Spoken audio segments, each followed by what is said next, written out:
ronyó de la ciutat. Capítol 2. La família Masdeu es queda sense sopar per culpa de la Roser, la mare, que estava a la lluna. Degut a això, han de demanar el sopar a un restaurant xinès on en Jonathan Masdeu demana peix globus, un menjar que pot resultar mortal perquè el tasti. Au, família, tots a taula, que ja tenim el sopar a punt. Jonathan, Vanessa, ja us heu rentat les mans? No. Tampoc. Millor, que vull rentar la pica i no vull que l'embruteu.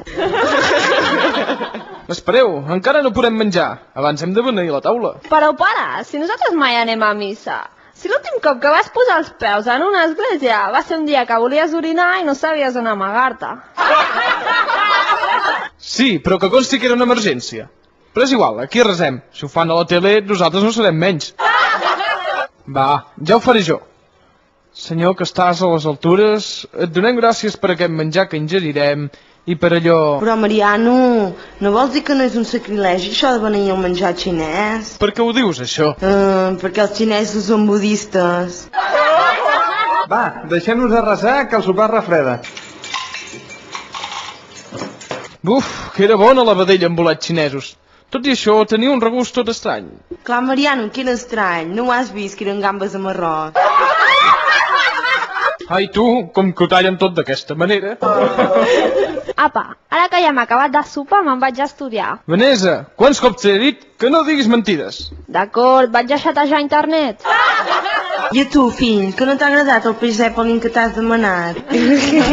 No, mare, peix globus, sí que m'ha agradat, però tenia un regust àcid tot estrany. Ja t'ho he dit, que no hi posessis ketchup. Au, va, vés a jugar amb la pistola, que amb el que ens va costar amb ton pare de comprar al mercat negre i ni te la mires. Com, mare? Això és culpa teva. Si em deixessis disparar les persones, de veritat... Calla, va. Mira, si vols, juga-hi amb ta germana, però no feu molt de soroll, que el teu pare i jo hem de parlar de coses importants. Vanessa, tanca els ulls, que tinc una sorpresa per tu. Mariano, hem de parlar. Digue'm, Roser, què et passa? Mariano, estic ben preocupada, Crec que no arribarem a final de mes. Avui he passat pel banc i ja no quedava res dels diners de quan va robar la joieria. Què? Però si eren prop de 30.000 euros? Ja, però és que aquest mes he tingut de comprar els llibres de col·legi de la nena i... Ostres, tu! Doncs ara no sé què farem. Ja saps que al banc no em fan cap crèdit. Clar, però això és culpa teva. Aquí se li acudeix atracar al mateix banc on hi tens la llibreta i amb la cara destapada. Això sí que no. Jo ja em volia posar una mitja cap, però les que tu tenies estaven foradades. I les que no feien pudor. Pare, mare, en Jonathan ha caigut a terra. Au, deixa'l, que deu tenir son. No, si jo també m'ho pensava, però com que fa mitja hora que treu espuma per la boca, he pensat que igual era greu.